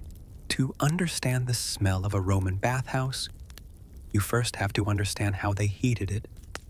Underneath those beautiful mosaic floors was a system called the hypocaust. It was a brilliant piece of ancient engineering where the floor was raised on little brick pillars, and hot air was channeled through the empty space to heat the tiles from below. But to get that hot air, you needed a fire, a massive, eternal, roaring furnace in the basement, completely manned by sweating, exhausted slaves. Wood was expensive in Rome, so to keep the fires burning all day, every day, they often burned cheaper alternatives. This included massive amounts of dried animal dung, cheap charcoal, and whatever scrap material they could find. So, before you even walked into the pristine marble halls, the air surrounding the bathhouse smelled like a slow-burning bonfire of horse manure and damp wood. Once you got inside, the sensory experience shifted from burning dung to overwhelming, humid human congestion. The baths were loud. The philosopher Seneca actually lived above a public bathhouse for a while, and he wrote agonizing letters, complaining about the noise, the grunting of men lifting lead weights, the slapping sounds of massages, the splashing, the yelling of food vendors selling sausages and sweet cakes right at the edge of the water. But let's talk about the washing itself, because the Romans, despite all their aquatic engineering, did not use soap. Soap, as we know it, made of lye and animal fat, was considered a weird, barbarian invention used by the Gauls and the Germans. The Romans looked down on it. Instead, their cleaning ritual was basically a culinary process. When a Roman wanted to get clean, they would strip down, go into a hot room called the caldarium to work up a sweat, and then they would slather their entire body in olive oil. If you were wealthy, your slaves would rub you down with expensive oil infused with roses or myrtle. If you were a regular, working-class plebeian, you used the cheap stuff, the cloudy, lower-grade olive oil that smelled faintly of rancid fat. Once you were fully marinated, you would grab a handful of finely ground pumice stone, or just regular dirt, and rub it into the oil to act as an exfoliant. Then came the strigil. This was a curved metal tool, usually made of bronze, that looked a bit like a sickle. You, or a slave, if you could afford one, would take the strigil and aggressively scrape the mixture of oil, dirt, sweat, and dead skin off your body. Now, imagine thousands of people doing this in the same humid, unventilated rooms every single day. The floor of the scraping room was just a slick, gray paste of discarded human grime and old olive oil. And then you got into the water. The public pools in a Roman bathhouse were not constantly drained and refilled, and they certainly were not chlorinated. The water was changed maybe once a week, if they were lucky, and sometimes much less frequently. It was just a giant, stagnant, heated vat of water. And who was getting into this water? Everyone. Romans believed deeply in the medical benefits of bathing. The famous medical writer Celsus actually advised people suffering from various illnesses, fevers, and stomach issues to go to the baths to sweat it out.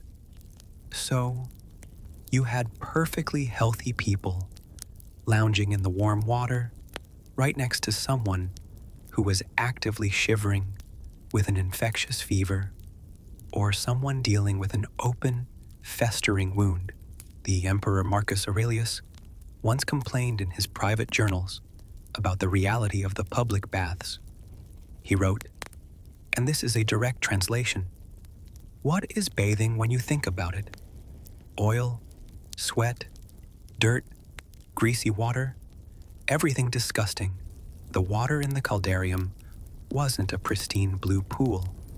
By the end of the day, it was a cloudy, warm, human soup with a layer of cheap olive oil and dead skin literally floating on the surface. You went in to get clean, but you essentially just marinated in the collective bacterial output of your entire neighborhood. You walked out smelling like wet wool, rancid oil, and garlic. Which brings us to personal grooming and the tragic irony of the Roman smile.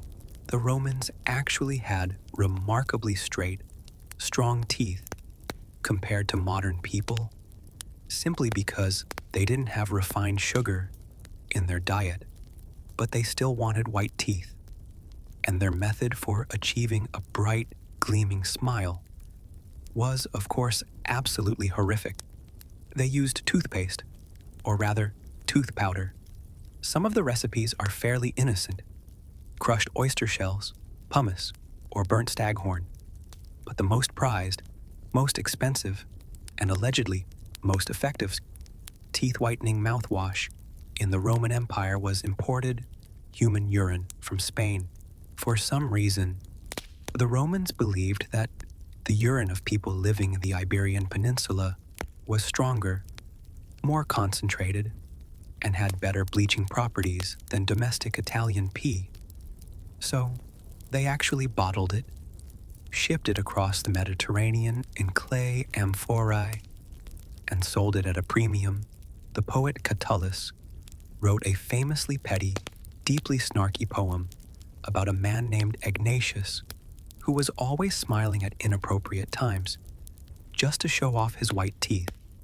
Catullus openly mocked him, writing that the only reason his teeth were so bright was because he spent every morning scrubbing his gums with his own imported urine. So, when you picture a wealthy, handsome Roman senator smiling at you across a banquet table, looking majestic and refined, just remember that his breath probably smelled like the floor of a modern subway station elevator, to mask all of these underlying odors: the garlic, the garum, the unwashed wool, the urine mouthwash, the stagnant bathwater. The wealthy Romans resorted to drowning themselves in perfume.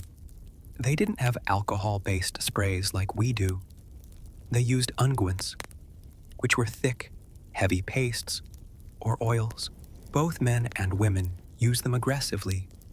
They imported cinnamon, cardamom, myrrh, and frankincense from the East.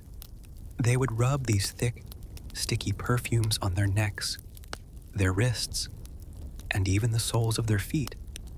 But because it was oil-based, as soon as the Roman sun hit them, the perfume would heat up, mix with their sweat, and start to slowly turn rancid.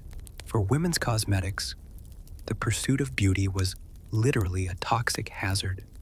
Pale skin was the ultimate sign of wealth, because it meant you didn't have to work outside in the sun. To achieve this, women painted their faces with cerussa, which was white lead. It gave them a flawless, chalky complexion, but it also caused their teeth to rot, their hair to fall out, and slowly poisoned them to death. To moisturize their skin and hide the damage caused by the lead, they used a product called oesipum. Oesipum is essentially raw lanolin, extracted from the sweat and wool of sheep. It is an incredibly effective moisturizer, but in its unrefined ancient state, it smelled exactly like a wet, dirty farm animal. They also used crocodile dung mixed with mud as an anti-aging facial mask. So, let's just compile the complete olfactory profile of a beautiful, elite Roman couple walking down the street. The man's toga has been bleached in fermented urine and sulfur. He has rubbed his body with olive oil and scraped it off with a metal hook. He has rinsed his mouth with imported Spanish pea, and he is sweating through a thick layer of cinnamon-scented fat. His wife is wearing a mask of toxic white lead.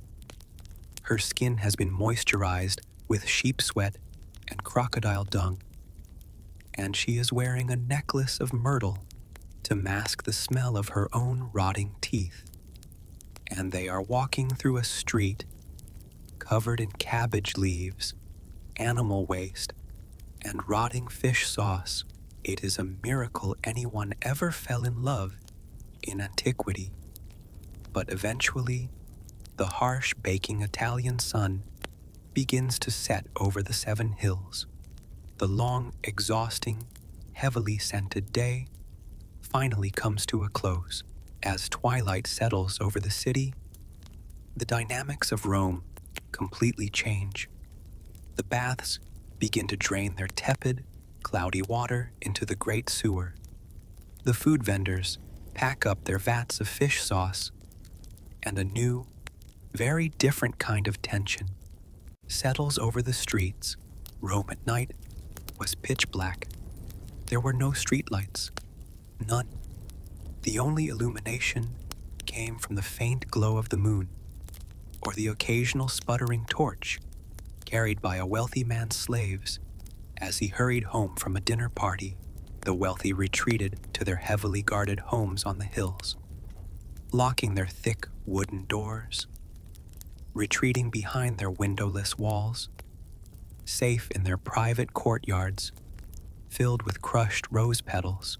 But for the poor, the million people crammed into the Subura, the night was loud, smoky, and terrifying. Because the streets were so crowded during the day, the government actually banned carts and wagons from moving through the city during daylight hours, which meant that as soon as the sun went down, thousands of wooden carts, pulled by oxen and mules, would suddenly flood the narrow cobblestone streets, delivering grain, stone, and wine. The noise of iron-rimmed wheels grinding against the uneven stone roads echoed off the mud brick apartment buildings. Slaves yelled, mules brayed, and the air filled with the thick, choking dust kicked up by the traffic. If you lived on the 5th floor of an insula, you didn't have glass windows to shut out the noise. You just had wooden shutters. You would lie on your straw mattress, the room sweltering from the trapped heat of the day, smelling the smoke from a dozen tiny clay oil lamps, burning cheap, smoky fat. It was too dangerous to walk the streets at night, so you stayed inside.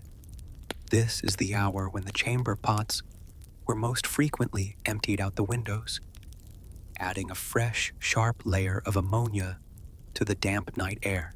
You would pull a coarse wool blanket over yourself, trying to ignore the sound of the wooden wagons grinding outside, trying to ignore the scurrying of rats in the walls, trying to ignore the lingering, inescapable scent of 1,000,000 people living directly on top of each other. The eternal city didn't sleep peacefully. It just collapsed in the dark, exhausted from the sheer effort of existing, breathing in its own heavy, complicated, deeply human exhaust.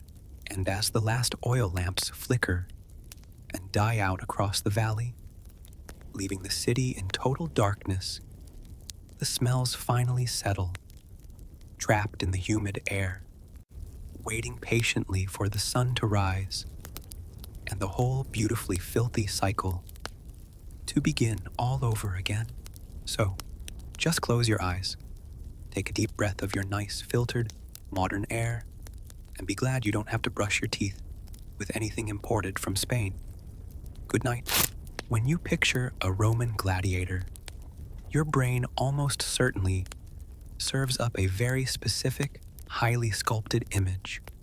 Thanks to decades of Hollywood movies and hypermasculine television shows, we all have this collective delusion of what these men looked like.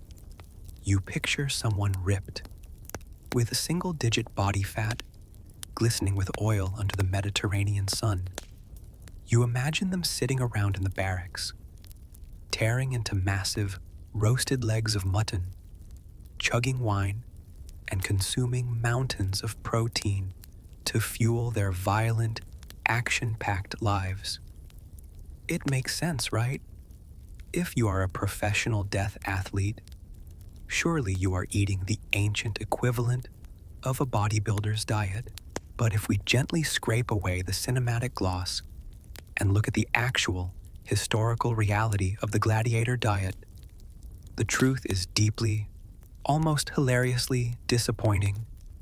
Because if you were to walk into a ludus, a gladiator training school, in the 1st century AD, you wouldn't find a room full of chiseled, meat-eating supermen. You would find a group of rather chunky, incredibly bloated men, quietly chewing their way through a mountain of lukewarm oatmeal. Let's start with a well-known fact about these fighters, a historical truth that occasionally makes the rounds on trivia nights. Gladiators were, for all intents and purposes, vegans, or at the very least, extremely strict vegetarians. In fact, they ate so much grain that the general Roman public actually had a somewhat mocking nickname for them. They were called the hordearii, which translates literally to the barley men. Now, why barley? To understand this, you have to understand the fundamental economics of the Roman arena. Gladiators, despite the occasional fame and glory, were property. They were the lowest of the low on the social ladder, officially classified as infamia, placing them in the same legal category as sex workers and actors. The lanista, the owner and manager of the Gladiator School, viewed these men purely as investments. And if you are running a business where your inventory routinely gets stabbed to death in front of a cheering crowd, you want to keep your overhead costs as low as humanly possible. Meat in ancient Rome was expensive. It was a luxury item, largely reserved for the wealthy, for festivals, or for religious sacrifices. You didn't feed expensive cuts of pork or beef to a man who might be dead by Tuesday. It would be entirely too impractical. Barley, on the other hand, was dirt cheap. It was the lowest grade of grain available. It was what the Roman army fed to their horses, or what they fed to soldiers as a punishment. So, the foundation of the gladiator diet was essentially a dense, fibrous, and completely joyless sludge. They ate massive quantities of boiled barley, sometimes mixed with cheap legumes, like broad beans or lentils. There was no slow-roasted boar. There were no chicken breasts. There was just an endless, repetitive cycle of gray, starchy porridge, day in and day out. But there was a secondary, highly calculated medical reason for this carbohydrate-heavy diet. And this is where the ironic contrast of the gladiator physique really shines. The lanista didn't want his gladiators to be ripped. He wanted them to be fat. If you are a fighter in the arena, having a chiseled six-pack is actually a terrible idea. When you have no subcutaneous fat, every minor slice from a sword is going to hit muscle, tendon, or bone. That causes permanent damage, which ruins the fighter, which in turn costs the owner a massive amount of money. But if you have a thick, doughy layer of fat covering your body, a sword slice is just going to cut through the blubber. It will bleed profusely, which the Roman crowds absolutely loved, because it looked highly dramatic and terrifying. But it wouldn't actually damage the underlying machinery of the muscles or the internal organs. The fat acted as a natural, biological armor. The famous Roman physician, Galen of Pergamum, actually got his start working as a doctor at a gladiator school in Asia Minor. He wrote extensively about their bodies and their diets, and he frequently complained about their flesh. He noted that the heavy diet of beans and barley made their bodies soft and flabby. He didn't write about their glorious hardened muscles. He wrote about their doughy padding. So, the ultimate warriors of the ancient world basically had the physiques of off-season powerlifters who had let themselves go. Peak performance, it turns out, looks a lot like a man who has eaten nothing but bread for 5 years. Just imagine the daily reality of training on that kind of fuel. You wake up at dawn in a dark, cramped cell. You walk out into the dusty training yard, the sun already beating down, and you're handed a heavy wooden sword called a rudis. You then spend the next 6 hours swinging that sword at a wooden post over and over and over again. And you are doing all of this intense, grueling cardio while your stomach is actively trying to digest 4 pounds of fibrous broad beans and barely cooked oats. The sheer amount of bloating and gas in a gladiator barracks must have been a biological hazard all on its own. It's a wonder they didn't just float away. But let's drift over to something unique, a piece of this dietary puzzle that most people don't know. And it is perhaps the strangest part of their daily routine. Because they ate almost no dairy and no meat, the gladiators were profoundly deficient in calcium. When your job description involves routinely taking heavy blunt force trauma to the limbs, having brittle bones is a massive liability. You need your bones to be thick, dense, and capable of withstanding the impact of a bronze shield or a wooden club. So, how did the Romans solve this calcium deficiency without giving them expensive cheese or milk? They made them drink ashes. A few years ago, archaeologists uncovered a massive gladiator cemetery in the ancient city of Ephesus in modern-day Turkey. When they analyzed the bones of these fighters, they found something incredibly unusual. The bones had ridiculously high levels of strontium and calcium, much, much higher than the bones of the average Roman citizen. This completely corroborated the accounts of ancient writers like Pliny the Elder, who mentioned that after a fight or a hard day of training, gladiators would consume a special tonic to help them recover. It was an ancient sports drink, essentially the world's most depressing Gatorade. They would take wood ash, or sometimes the burnt ashes of charred animal bones, and dissolve it in a mixture of water and cheap, sour vinegar. And then the gladiators would just chug it.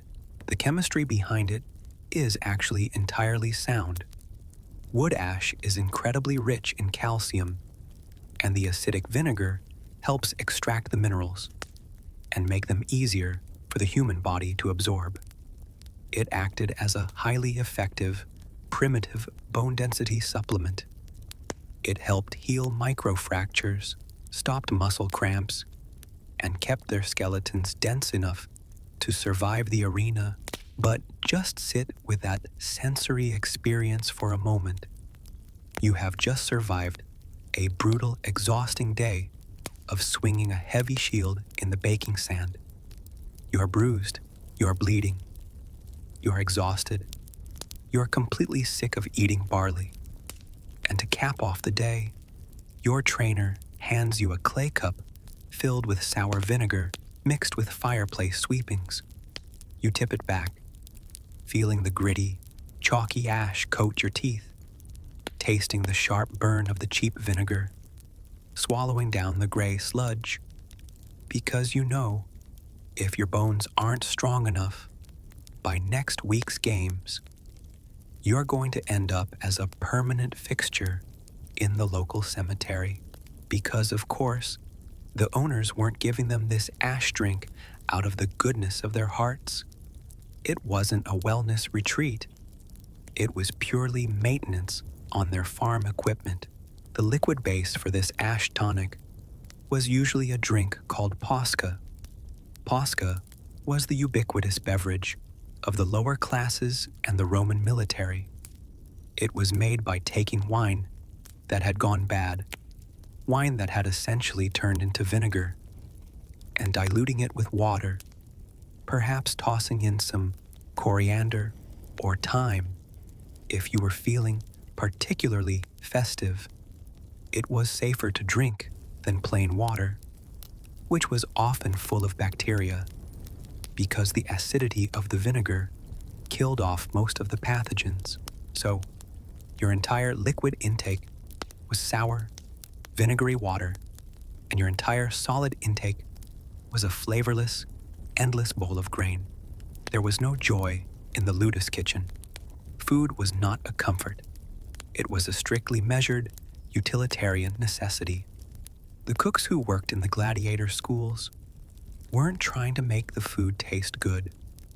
They were just trying to hit the necessary caloric intake to keep the men alive and swinging. If you were a newly captured prisoner of war, say a proud, fierce warrior from Gaul or Britannia, who was used to hunting deer and roasting meat over open fires in the deep forests, the transition to the gladiator diet would have been soul-crushing. You are dragged to Rome in chains, thrown into a stone cell, and suddenly you are told that for the rest of your tragically short life, you will be eating nothing but bean sludge and drinking burnt wood. It was a complete, systematic breakdown of their previous lives. It was meant to be degrading. It was meant to remind them that they were no longer people. They were hordearii, barley men, and yet, despite the overwhelming bleakness of this daily culinary nightmare, there was one singular, shining moment of dietary relief in a gladiator's life. One brief, fleeting evening where the endless pots of boiling beans were pushed aside and they were finally allowed to eat like the wealthy people who paid to watch them die. This was the Cena Libera, the free banquet. It was a tradition as deeply ironic as it was depressing. But to understand the slow, quiet tragedy of the final feast, we need to let the ashes settle in our cups, let the steam clear from the boiling vats of barley, and float gently out of the dreary confines of the training school, moving toward the dark, quiet night just before the games began. Let's step out of the dusty, claustrophobic training yard and into the surreal, slightly nauseating glow of the Cena Libera, the free banquet. This was the grand feast, held the night before a major gladiatorial event. After months, or perhaps years, of choking down boiled barley, chewing on flavorless beans, and drinking ash water, the gladiators were finally given a meal fit for an emperor. And it was, without a doubt, the most psychologically devastating dinner party in human history, because the Cena Libera wasn't a reward for hard work. It was essentially a public relations stunt and a morbid farewell dinner, hosted by the editor, the wealthy politician or emperor who was sponsoring the games. For one night only, the lanista unchained his fighters, pushed the vats of oat sludge into the corner, and rolled out the culinary heavy artillery. Imagine the spread. There were whole roasted suckling pigs stuffed with sausages. There were platters of oysters, imported from the coast and kept chilled on snow brought down from the mountains.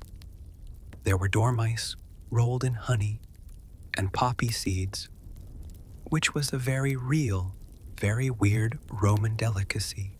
There were fresh figs, dates, pomegranates, and most importantly, actual wine.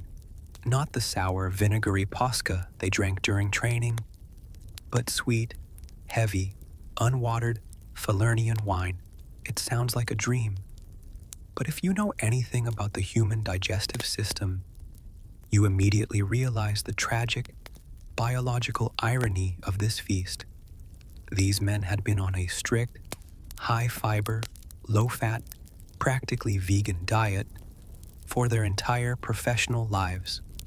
Their stomachs were perfectly calibrated to break down massive quantities of complex carbohydrates.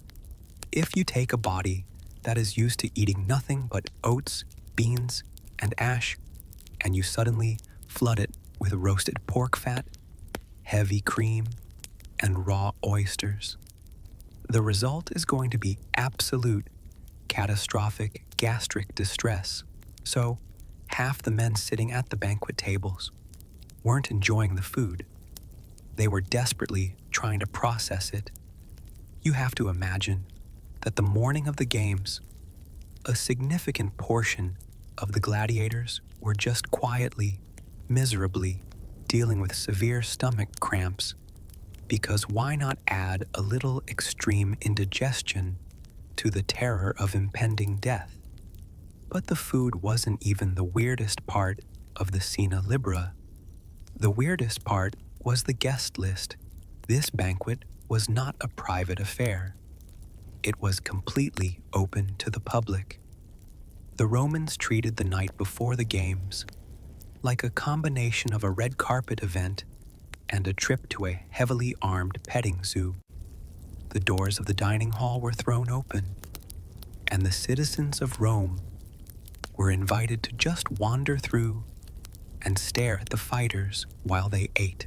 Imagine trying to enjoy the best meal of your life, and possibly the last meal of your life, while a wealthy, heavily perfumed senator stands 2 feet away, pointing at your biceps and arguing with his friend about how quickly you're going to bleed out tomorrow. The gambling culture in Rome was intense, and the Sina Libera was the ancient equivalent of the weigh-in before a modern boxing match. Bettors would walk up and down the tables, carefully analyzing the fighters. They were looking to see who had a good appetite, who looked confident, and who looked completely terrified. If a gladiator was stuffing his face with roasted dormice and joking with his friends, the odds on him surviving went up. He looked relaxed. He looked ready. But if a fighter was just staring blankly at a bowl of expensive grapes, too paralyzed by fear to swallow, the gamblers would quietly place their bets on the other guy. The ancient historians who attended these feasts noted that the atmosphere was deeply split. Some gladiators leaned entirely into the dark comedy of their situation. They ate everything. They drank the heavy wine until they couldn't see straight. They flirted with the fans. Their logic was incredibly simple. If I'm going to die in the sand at noon tomorrow, I am absolutely going to go out full of honey and pork. But for others, the banquet was a quiet, suffocating nightmare. Gladiators weren't always isolated loners. Many of them had wives, or families, or children who lived outside the school. The Sina Libera was the one time those family members were allowed to come in and sit with them. So, amidst the loud, obnoxious gamblers and the men chugging wine, you would have these small, incredibly tragic pockets of silence. A man sitting with his wife, passing a piece of expensive bread back and forth, knowing with absolute certainty that in 12 hours, one of them was going to be a widow. They couldn't even enjoy the privacy of their grief because the public was right there, watching them cry, perhaps even taking notes on how the emotional distress might affect the man's footwork in the arena.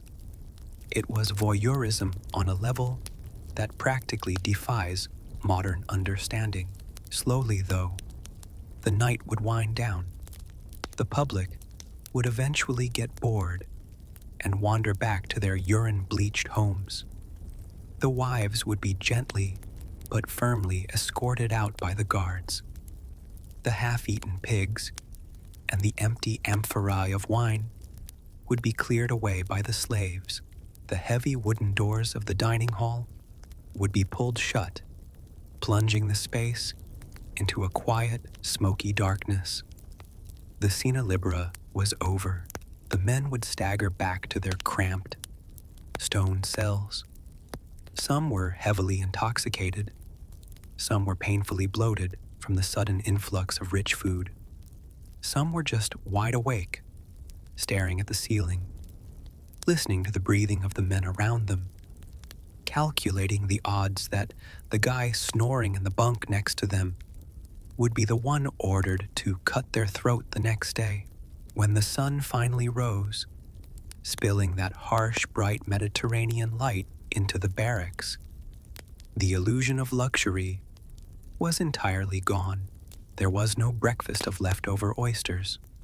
There was no sweet wine. The reality of the ludus snapped back into place like a heavy iron lock. The trainers, who had been completely absent during the feast, suddenly reappeared, yelling at the men to get up, get moving, and shake off the hangover. They were handed their standard, miserable morning rations: a small bowl of cold barley, a cup of sour water. The grand banquet was just a memory now, a heavy lump sitting uncomfortably in their stomachs. Then came the armor. This is where that highly cultivated, doughy layer of barley fat was finally put to the test. They strapped on the bronze greaves, the heavy restrictive helmets with the tiny eye holes, the thick leather padding that covered their sword arms. They were weighted down, completely encased in metal and leather, walking out into the blinding, baking heat of the Roman morning. We won't follow them all the way into the sand. There is no need for us to listen to the roar of the 50,000 spectators, or to smell the sudden, sharp scent of copper, or to watch the slow, exhausting, terrifying reality of a fight to the death. That is a story with too many sharp edges for a quiet night. Instead, let's just leave them there, in that quiet, nervous moment in the dark tunnels beneath the arena floor, waiting for the heavy wooden gates to open.